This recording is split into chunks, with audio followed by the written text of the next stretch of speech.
lliurem el Premi Talent 2025 en la categoria d'esports, que se li dona a la Fundació Kilian Jornet, i tenim aquí a la Laura, que ve en representació de la Fundació com a responsable de comunicació i de projectes. El Kilian no necessita presentació, però la feina que feu a la Fundació potser sí, i és per això que estàs tu aquí avui. Entenem que l'objectiu de la vostra fundació és vetllar per tenir cura de la muntanya, no? Explica'ns una miqueta com surt la idea d'aquest projecte. I tant. Bueno, primer de tot, gràcies pel premi. La veritat és que premis així, arribar a nous públics és justament el que necessitem en un tema com el de la preservació de les muntanyes i els seus entorns, que és justament la nostra missió.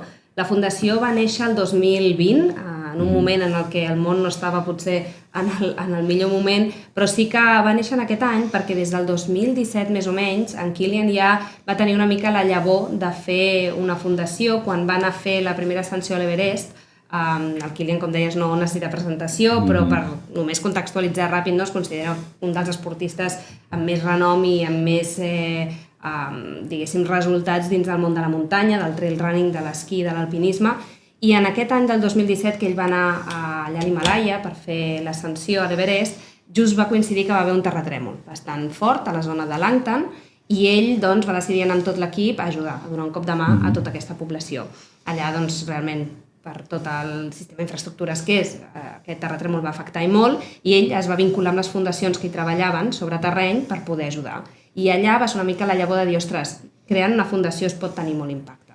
Aquí es va acabar una mica la idea i després, al cap d'aquests 3 anys, va néixer la Fundació Kilian Jornet amb aquest objectiu d'aportar el que seria diferents recursos i projectes per la preservació de les muntanyes i el seu entorn, que quan diem entorn és important perquè també involucra les comunitats que viuen en aquests entorns de muntanya. I justament aquesta missió respon també a la vida personal i professional d'en Kilian. El Kilian ha crescut i ha viscut tota la vida a les muntanyes, va estar a la zona de la Cerdanya tota la seva vida i és una persona que ha viscut de primera mà i ha vist els canvis que aquests entorns han patit degut a l'impacte humà i a l'impacte del canvi climàtic. Llavors, la Fundació fa 6 anys ja, amb aquest objectiu, i per respondre a aquesta missió dividim els projectes en 3 pilars principals, que són la recerca, l'educació i les accions directes.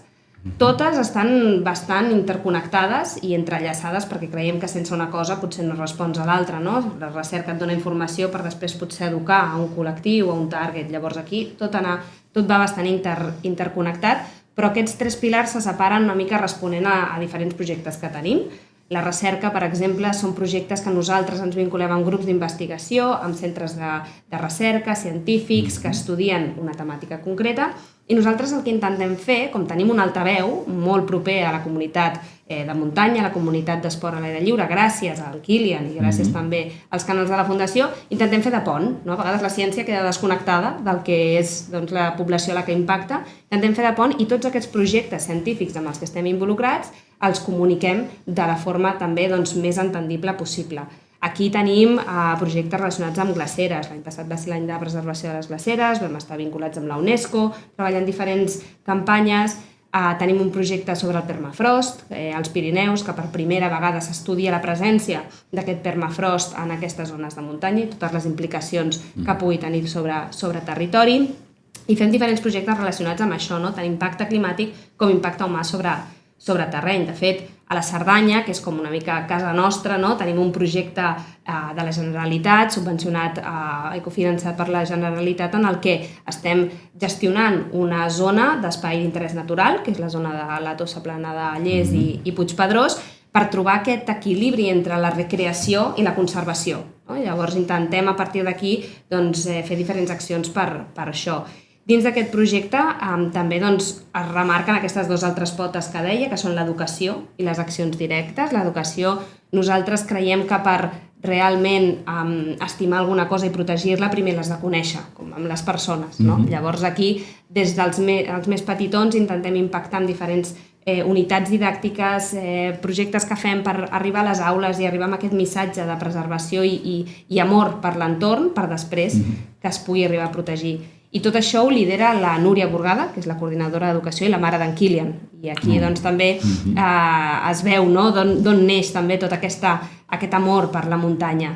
I després tenim el bloc de les accions directes, que per nosaltres són aquestes accions que tenim sobre terreny, que són doncs, que portem una solució al que seria una situació doncs, que necessita, potser que la revisem i aportar una forma de fer diferent. Tenim restauració de camins, hem treballat també creant una certificació de sostenibilitat per curses de trail running, de muntanya, que ara són doncs, molt populars i per tant això també té un impacte sobre aquests ecosistemes. Tenim una diversitat de projectes però que tot respon a aquesta missió principal de preservar aquests entorns. La nostra Fundació Impulsar Talentum, ja ho diu la cosa, ens agrada ajudar o intentar donar un petit cop de mà a totes les entitats o organitzacions o empreses que guanyen els nostres premis.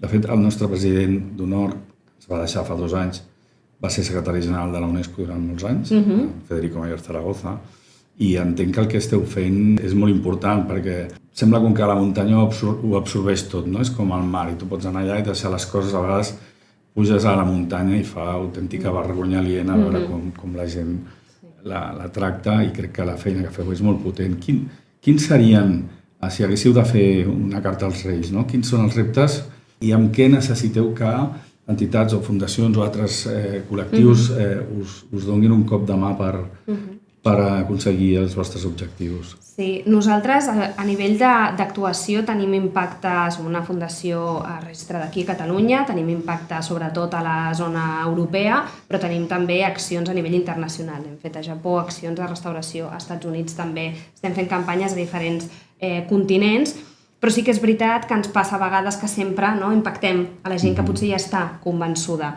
Què ens falta? Arribar a nous públics. Com ho fem això? Buscant nous col·laboradors, buscant col·laboradors, per exemple, com marques, que poden estar doncs, també alineades amb la nostra missió i el nostre target que li interessa, no? Els projectes o la informació que podem transmetre, intentem acostar-los on està aquest públic. O sigui, hem vist que realment doncs, intentar omplir un auditori de 500 persones perquè escoltin potser alguna cosa sobre clima, costa molt. Llavors, com els trobem? Doncs ens acostem. Això hem fet diferents projectes, associació amb marques, amb curses, per intentar anar on està aquest target potencial per nosaltres i obrir una mica fronteres, de no impactar sempre els mateixos, sinó obrir. Per tant, per nosaltres, realment, plataformes com aquesta, intentar trobar nous col·laboradors, nous partners que ens vulguin acompanyar doncs, a donar visibilitat o suport als projectes que fem, per mi és una de les claus que tenim en els pròxims, a mitjà termini, els pròxims anys, per poder també fer arribar aquest missatge a més gent. Molt bé, intentarem fer tota la difusió que puguem. El que normalment fem és venir a visitar-vos al terreny també, entendre millor el vostre projecte i no dubtis que farem tot el que puguem per tirar-vos un cable. I felicitats, fes-li saber també a en Kilian, Premi Talent 2025 en esports per la seva contribució a cuidar la nostra natura i sobretot la muntanya. Moltes gràcies, Laura. Gràcies a vosaltres. Vinga.